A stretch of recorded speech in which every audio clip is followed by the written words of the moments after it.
Bien, pues no sé si alguno recuerda la última vez que prediqué. Si no lo recordáis, no pasa nada. Bien, yo decía en aquel entonces que la vida en general y la vida cristiana en particular, pues está llena de periodos difíciles. Periodos en que no comprendemos muchas veces lo que nos está ocurriendo, en los que normalmente nos solemos hacer muchas preguntas de por qué Dios nos ha puesto en esa situación, preguntas de por qué Dios está permitiendo eso en mi vida, cómo actúa Dios, no lo entendemos, y sobre todo, ¿qué es lo que está haciendo conmigo? ¿Qué está haciendo en mi vida? ¿Cuál es el sentido de lo que Dios está haciendo en este momento en mi vida? Decíamos que este era uno de los grandes temas de la vida de José. Decíamos que al ver la vida de José, hay algo que de alguna manera nos ocurre también a nosotros. Y decíamos que era como que hubiera dos planos. Lo intentábamos representar como una línea. No sé si recordáis que decíamos que si trazamos una línea, la parte inferior de la línea es el plano de lo visible, es el plano de aquello que nosotros estamos viviendo, aquello que nosotros estamos percibiendo, aquello que es real para cada uno de nosotros. Vemos lo que ocurre, lo que nos está pasando, llamamos a eso lo visible. Pero simultáneamente, es decir, al mismo instante, en el mismo tiempo, se desarrolla otra película en la parte superior de la línea. Es el plano de lo invisible. Allí donde Dios está actuando, donde Dios está aprovechando todos esos acontecimientos que muchas veces para nosotros son incomprensibles, absurdos incluso en algunos casos, y los está transformando para situaciones que tienen un fin concreto. La experiencia de los dos planos nos enseña que Dios obra a través de las circunstancias, sean las que sean, para cumplir sus propósitos. Y eso lo vimos en la vida de José, la podríamos también ver en la vida de Daniel y en tantas otras personas a lo largo de la Escritura, incluso nosotros mismos podemos dar testimonio de cómo eso es una experiencia real. De tal manera que por encima de lo visible, de lo que nosotros podemos entender, Dios siempre está actuando. Y el apóstol Pablo dirá con otras palabras esto mismo. Si vamos a Efesios capítulo 2, versículo 10, dice, porque somos hechura suya, creados en Cristo Jesús, para buenas obras, las cuales Dios preparó de antemano para que anduviéramos en ellas, ¿verdad? Porque somos, dice el texto, somos hechura suya. Y aquí la palabra que utiliza el apóstol Pablo, la palabra hechura, en griego es la palabra poema, de donde viene el término poema. De tal manera que podríamos traducirlo como que somos el poema de Dios. Ahora bien, el poema de mi vida, el poema de tu vida, no está escrito del todo hasta que seamos capaces de contemplar precisamente esos dos planos.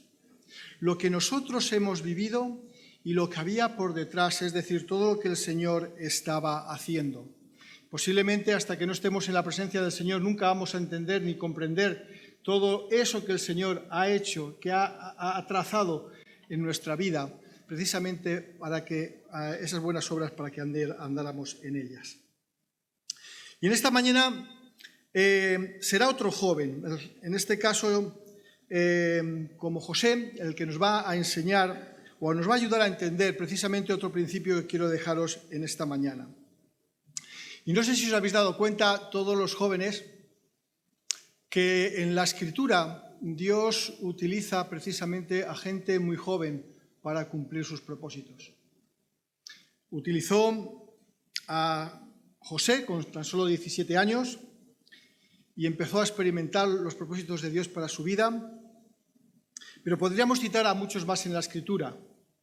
Tenemos a David, tenemos a Jeremías, tenemos a Samuel, tenemos a Ruth, tenemos a Timoteo, tenemos a Josías con tan solo 8 años y también, como vamos a ver en esta mañana, a Daniel y a sus 3 amigos también con edades siendo adolescentes. Bien, hemos leído ya los primeros 8 versículos del capítulo 1 de Daniel. Y si en el caso de José, no sé si recordáis que decíamos que Génesis 50-20 resumía de alguna manera o nos ayudaba a entender precisamente ese principio que estaba diciendo anteriormente de la doble experiencia de lo visible y lo invisible. En el caso de Daniel, precisamente va a ser el versículo 8 del capítulo 1 el que va a ayudarnos y que va a ser un poco la clave para entender no solamente el principio que vamos a ver en esta mañana, sino también toda la vida de Daniel. Ahí tenéis una diapositiva, caminando por la cuerda floja. Y os pregunto, ¿os habéis sentido alguna vez así? ¿Os habéis sentido alguna vez como caminando en una... Yo nunca he cogido una cuerda de estas como lo hacen, que yo nada más de verlo ya me mareo y ya prácticamente sé que no voy a dar ni un solo paso. Pero, ¿os habéis sentido alguna vez como caminando en una cuerda floja? Porque eso tiene que ver precisamente con ser cristiano y a la vez tratar de vivir en un mundo que no tiene nuestros valores. Es semejante a lo que veis precisamente en esa imagen, caminar en la cuerda floja. Caminar intentando hacer equilibrios. Pero no sé si os habéis fijado en un pequeño detalle en la imagen, que encima la cuerda tiene pinchos, lo cual ilustra muy bien la experiencia de Daniel y de sus amigos.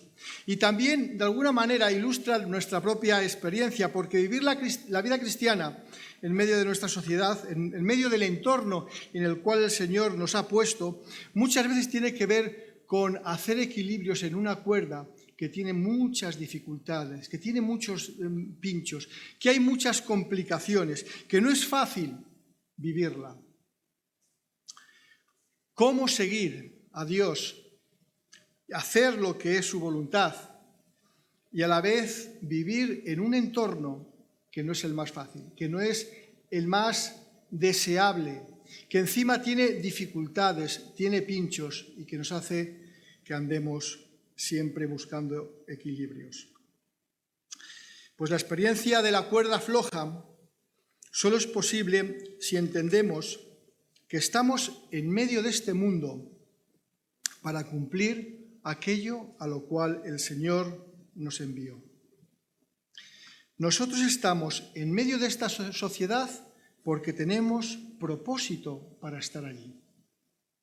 No es porque tengamos que trabajar, que todos tenemos que trabajar. Entonces, claro, yo tengo que ir a mi trabajo y tengo que trabajar. Tengo que ir al instituto porque tengo que estudiar. Tengo que ir a la universidad porque tengo que estudiar. Hay algo más que todo eso. Hay un propósito por el cual Dios nos ha puesto allí. Y quiero proponeros que lo que Daniel vivió solo es posible viviendo una vida enfocada.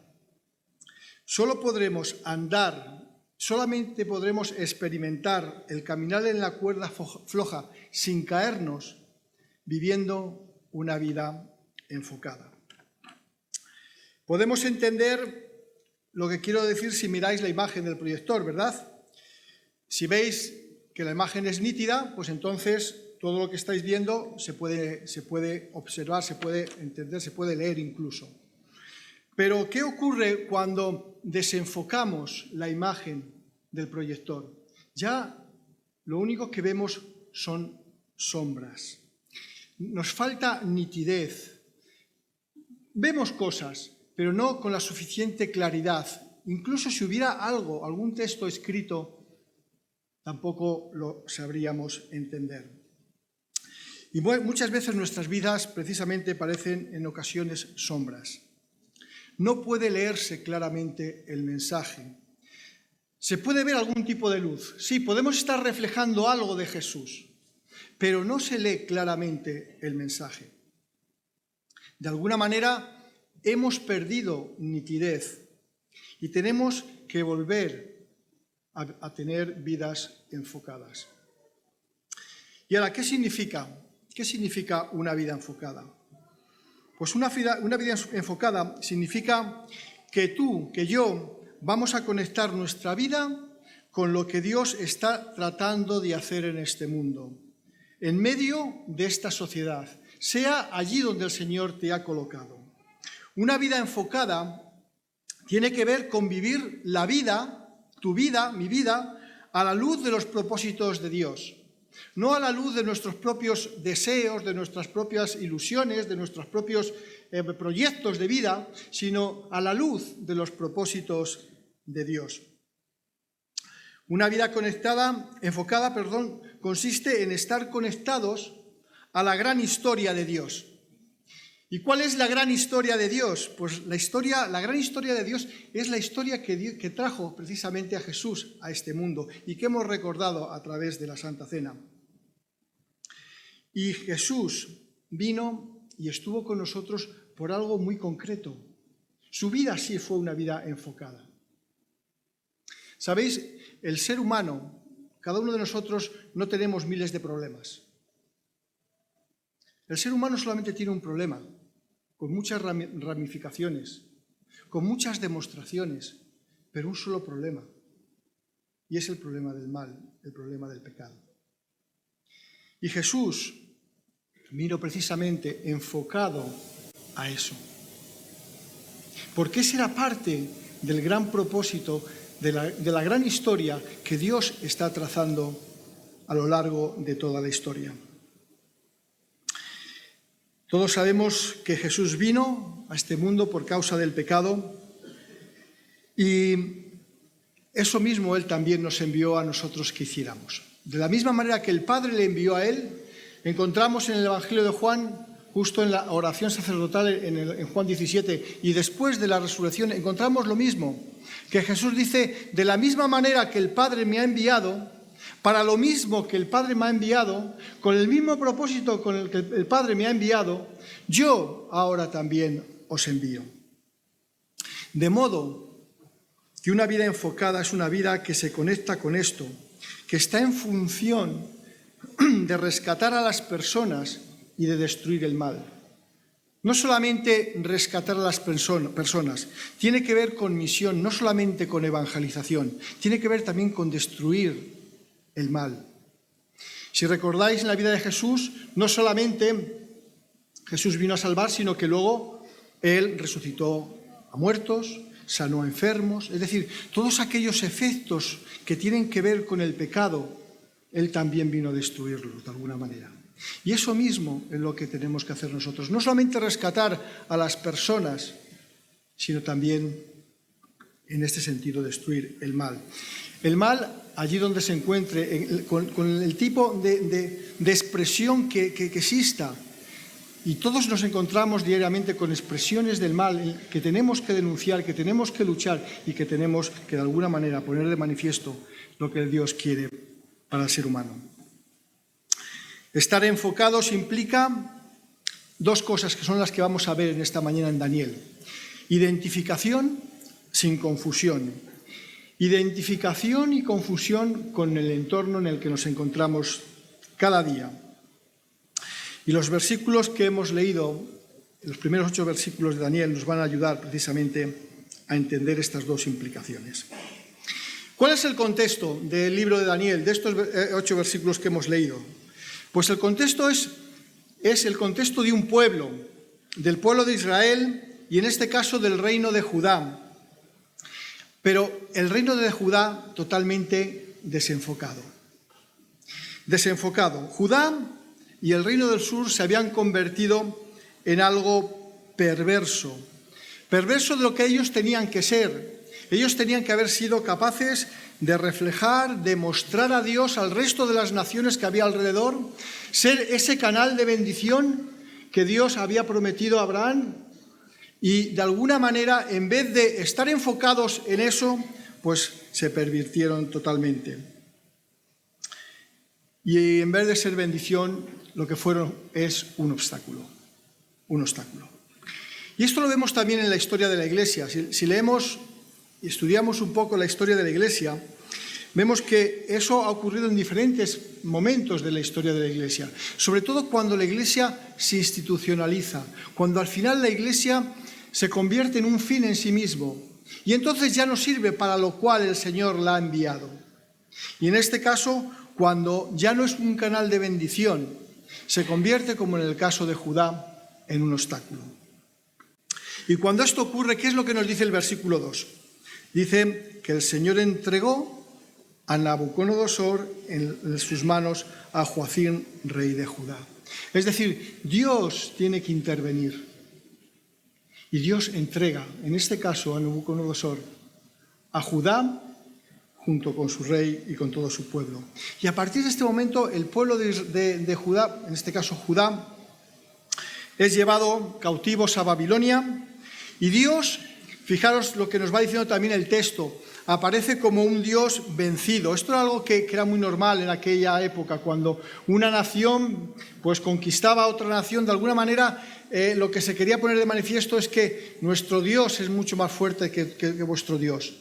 Y la imagen que da aquí es que Dios no ha sido capaz ni siquiera de preservar la ciudad de Jerusalén, no ha sido capaz de preservar el templo en el cual él estaba, y ni siquiera los utensilios que servían para la adoración los ha podido preservar, hasta el punto que nos dice el texto que son todos llevados a Babilonia.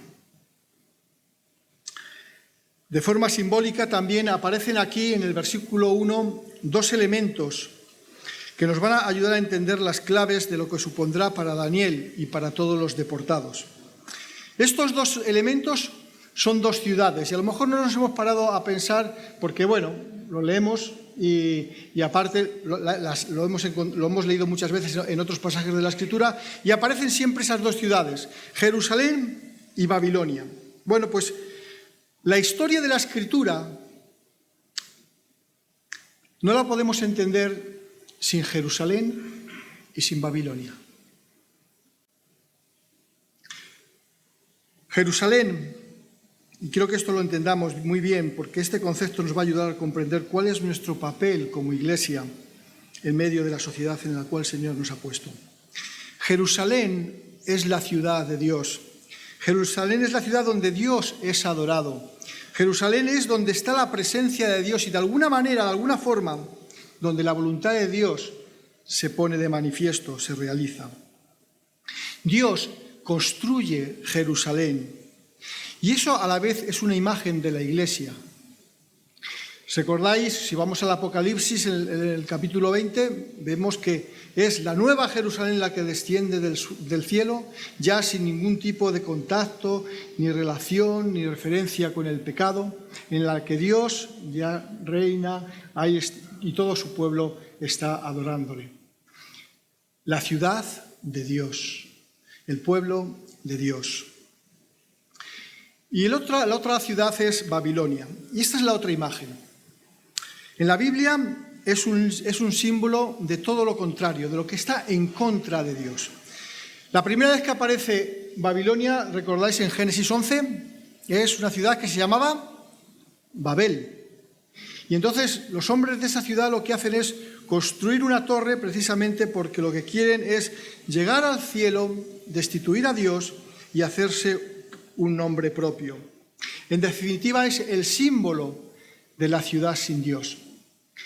Si vais y contáis en la Biblia, creo que hay unas 287 ocasiones en las que se menciona Babilonia en la Escritura. Solamente hay dos, Jerusalén y Babilonia, las dos ciudades que más se mencionan en la Escritura. Y es por esto que acabo de decir.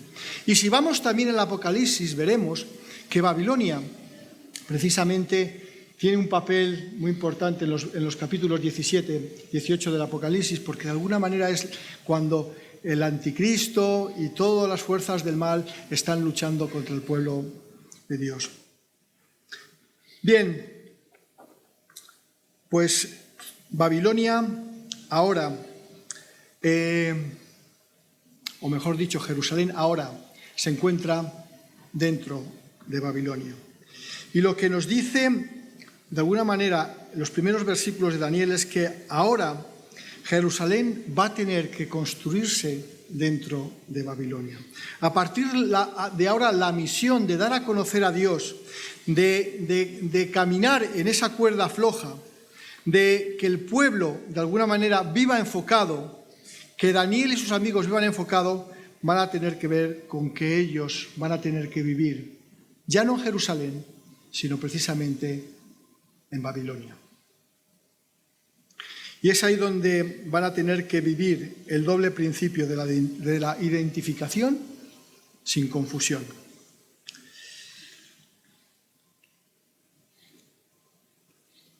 Estar enfocados implica identificación sin confusión.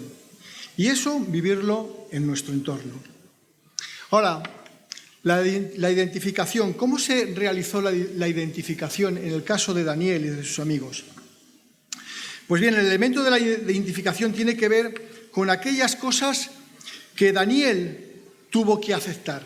Es decir, Daniel y sus amigos tuvieron que renunciar a una serie de cosas. Imaginaros jóvenes de 17, menos incluso 16, 15 años, que nos dice el texto que eran de familias nobles, de príncipes, con una buena posición, posiblemente con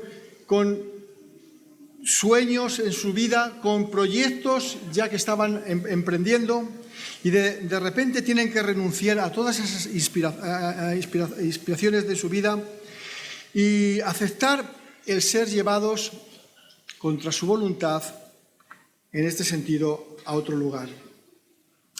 Aceptar de alguna manera también que el entorno en el que iban a estar no iba a ser el más cómodo, que no iba a ser el más fácil, incluso aquel el que ellos nunca habrían escogido.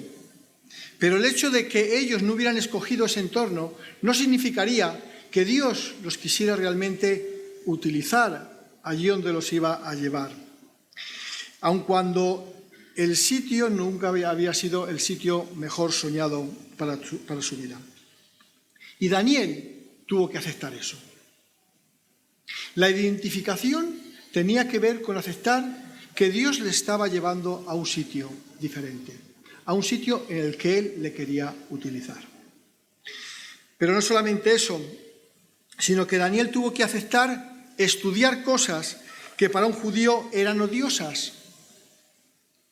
Los babilonios eran famosos por la magia, por la astrología, entre otras cosas, y para un judío eso era lo peor que podía, porque iba en contra de su fe, iba en contra de lo que eran sus principios, de lo que ellos como pueblo entendían que eso iba en contra de los propósitos de Dios.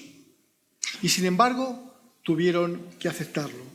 Como tenemos que aceptar muchas veces, muchos de los jóvenes que estáis en la universidad, aceptar cosas que van en contra de vuestra fe, las tenéis que aceptar y de alguna manera, pues luego tendréis que ser lo suficientemente también sabios para saber cómo defender la fe en medio de esa situación. Y también tuvo que aceptar que le cambiaran sus nombres. El nombre para un judío pues era algo muy personal, ya que solían ponerles nombres que de alguna manera les recordasen algo de Dios. Y cambiarles el nombre era como decir, mira, tengo tanta autoridad sobre ti que puedo cambiar algo que tiene que ver con tu identidad, que es el nombre. Y vemos que en este caso implicaba que los nombres de las 4 en los cuales aparecía el nombre de Dios iban a tener el nombre de alguno de los dioses babilonios.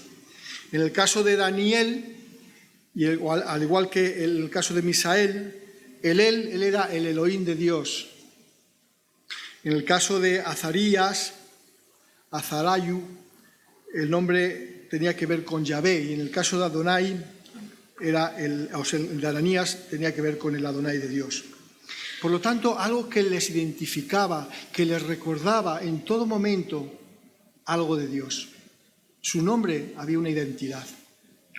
Y entre paréntesis, a los que os llamáis Daniel, no permitáis que os llamen Dani, porque os están quitando lo más bonito de vuestro nombre, que es aquel que os recuerda precisamente a Dios. Pero por último, aparece aparece algo que no lo encontramos aquí precisamente en el texto de Daniel, pero sí en Jeremías 29. En Jeremías 29 nos dice que ellos debían aceptar también que el tiempo que iban a estar ellos en Babilonia no iba a ser un periodo corto. No iba a ser algo pues pasajero, que nos vamos a olvidar dentro de un par de años. Ellos iban a estar ahí 70 años. Y no solamente eso, sino que durante ese tiempo, según nos dice Daniel de Jeremías 29, del 5 al 7, ellos deberían buscar durante esos 70 años y orar por el bien de la ciudad. Algo que parecía totalmente contradictorio. Que ellos que estaban en cautiverio tuvieran que buscar el bien de la ciudad y orar por el bien de la ciudad.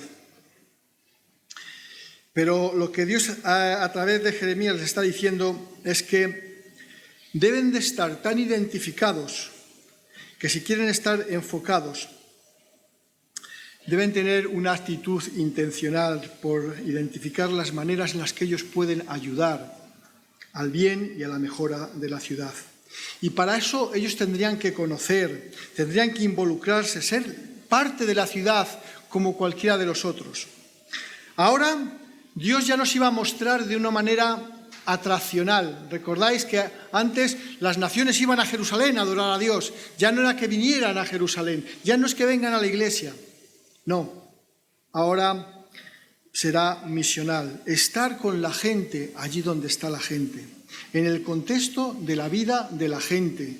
Y allí, en ese contexto, construir Jerusalén, mostrar al Dios de Israel.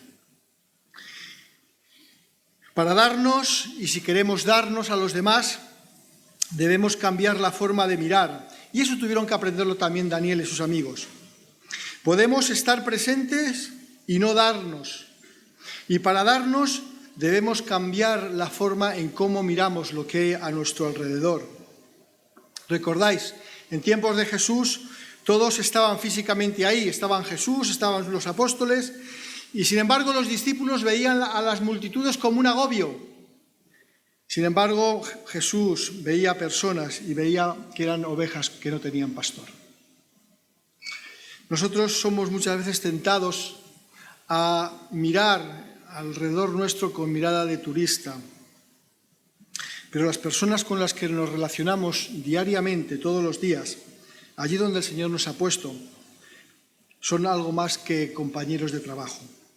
Es alguien que el Señor ha puesto delante de ti para que tú le muestres su gloria.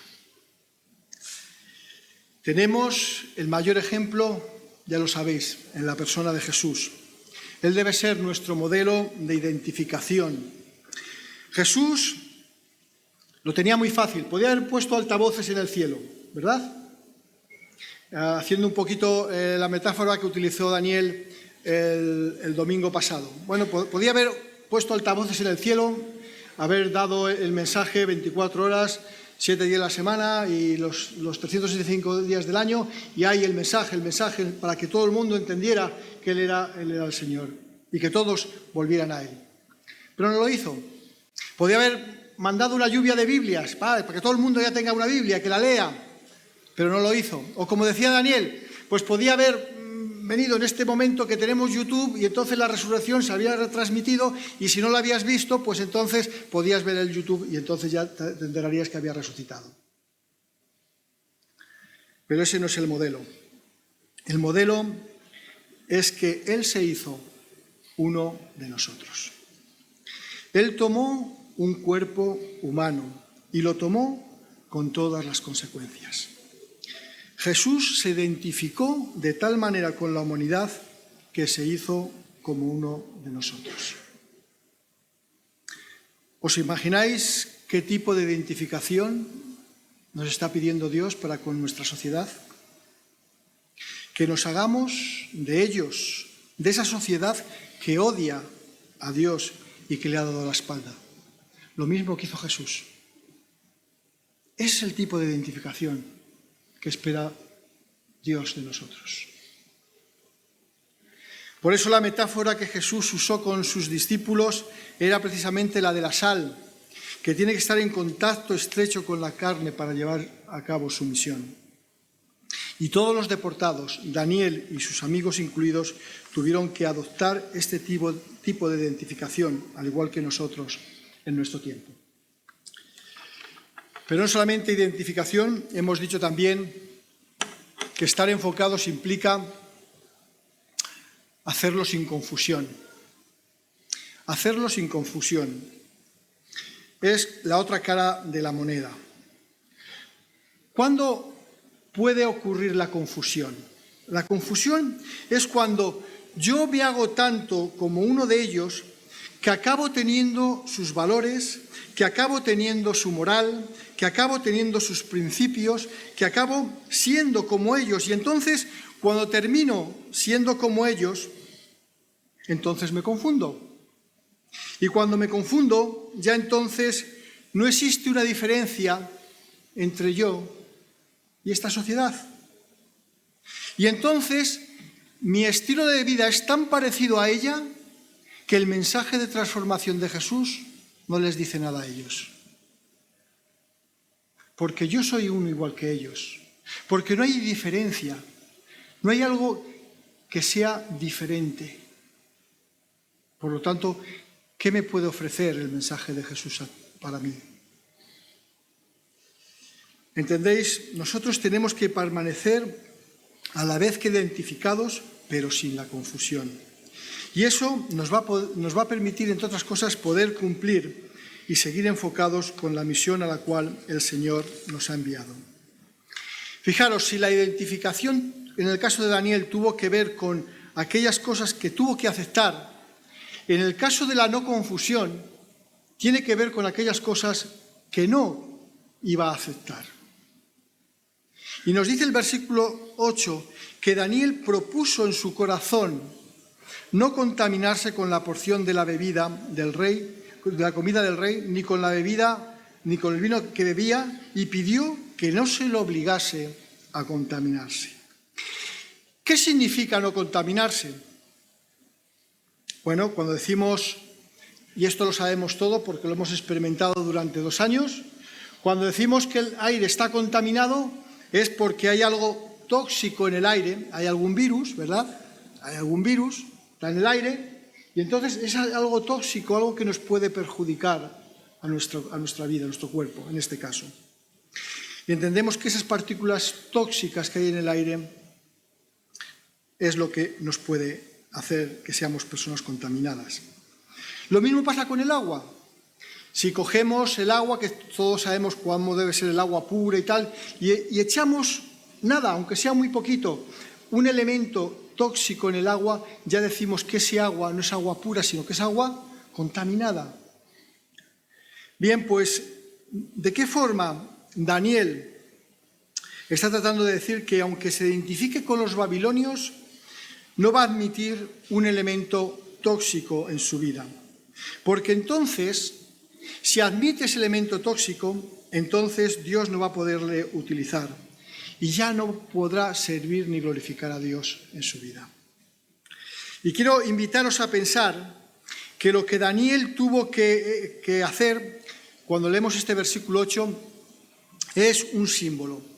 Un símbolo nada fácil, pero un símbolo, porque realmente para un judío no estaba prohibido tomar vino, para un judío no estaba prohibido tomar carnes. Es cierto que había ciertas carnes que no podía tomar, pero en sí no había nada malo en tomar vino y tomar carne.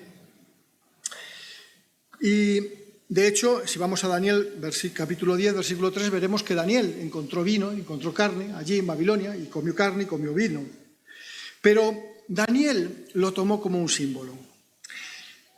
Y con este símbolo estaba intentando contestar a esta pregunta: ¿dónde trazo la línea? ¿En qué circunstancias es posible el compromiso y en cuáles no va a ser posible? ¿Qué señales externas van a existir para que no haya confusión en mi vida. Y esta es la clave de todo el libro de Daniel. Daniel y sus amigos serían sal, pero también querían ser luz.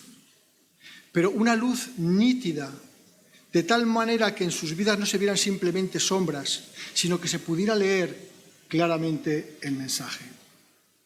Y para ello tenían que trazar una línea, levantar la voz y decir: no, esto no está permitido, esto no lo permito en mi vida. Y cuando ellos asumieron eso, les dio la autoridad para que en diferentes circunstancias a las cuales se tuvieron que enfrentar, como ya leemos en el resto del libro de Daniel, ellos fueron capaces de decir que no, aunque fueran echados al horno de fuego, aunque fuera amenazado Daniel para ser echado en el foso de los leones, o cuando les prohibieron que orasen abiertamente, y entonces Daniel decía: vaya hombre, qué caprichoso este Nabucodonosor. ¿Y qué es lo que hacía Daniel? Pues él abría las ventanas. Él podía decir: bueno, a ver, el Señor lo que quiere es que yo ore, entonces yo voy a cerrar las ventanas para no ser un problema. Pero con eso lo que estaba de alguna manera diciendo es que, a ver, mi Dios no está por encima de Nabucodonosor, el cual nos está pidiendo que le adoremos. Y Daniel entonces abría las ventanas y se ponía, como cada día, a orar 3 veces al día delante de la presencia de Dios. Lo mismo, si recordáis, le ocurrió a José cuando trazó la línea ante la mujer de Potifar, que le obligaba a acostarse con ella todos los días. Y José se propuso en su corazón no cruzar esa línea. Estos son los límites. No voy a ir mucho más allá. Con la decisión de no contaminarse, Daniel estaba simbólicamente trazando líneas rojas que jamás cruzaría. Y quiero invitaros a encontrar lugares en nuestra sociedad. Cada uno tendrá que buscar el suyo. Buscar cortafuegos, buscar aquellas cosas que nos obliguen a decir: estoy dispuesto a ir hasta aquí, pero no cruzar esta otra línea. No voy a ir más adelante, no voy a pasar este límite, porque pasar este límite es contaminarme. Y cada uno de nosotros debemos de trazar esas líneas. Aquí no es cuestión de que yo os diga: a ver, las líneas son estas. A ver, no, para Álvaro esta otra, que como sé cómo es Álvaro, mejor que se ponga esta línea. No, cada uno de nosotros tendremos que ponernos las líneas. Cada uno nos conocemos, cada uno sabemos qué es aquella cosa que realmente puede echar por tierra el testimonio y la gloria de Dios en nuestra vida. Y cada uno tendremos, y somos delante de Dios responsables de trazar esa línea. Es, por tanto, un recordatorio, un símbolo de la separación y el propósito diferente que tengo, porque servimos a un Dios diferente. Jesús les diría a sus discípulos que ellos son luz, y la luz lo que hace es poner un contraste con la oscuridad. Y esto va a suponer estar dispuestos a pagar un precio. Todos sabemos, ¿quién ha dicho que es fácil seguir a Jesús? Nadie, todos sabemos que es muy complicado. Seguir a Jesús es muy complicado, pero lo mismo que tuvieron que pagar un precio Daniel y sus amigos. Daniel acabó en el foso de los leones, sus 3 amigos acabaron en el horno de fuego y lo expresaron muy claramente, fueron muy claros. Dijeron: Dios nos sacará de aquí adentro, pero si no nos saca, igualmente no vamos a adorar la imagen. La línea estaba claramente trazada, aunque las consecuencias que tuvieran que pasar o que vivir fueran, en este caso, su propia vida. Como conclusión, decir que el reto que quiero dejaros en esta mañana es el estar dispuestos a caminar por la cuerda floja durante toda la semana que tenéis por delante, en el entorno en el que el Señor te ha puesto y permitir que Dios construya Jerusalén en medio de tu Babilonia. Que te permita construir Jerusalén en medio de tu Babilonia. Para ello, la clave va a ser el que estés enfocado, porque el Señor te ha enviado a donde estás cada día, sea el sitio el que sea, y de la misma manera que el Padre le envió a Jesús, Él nos está enviando también a nosotros.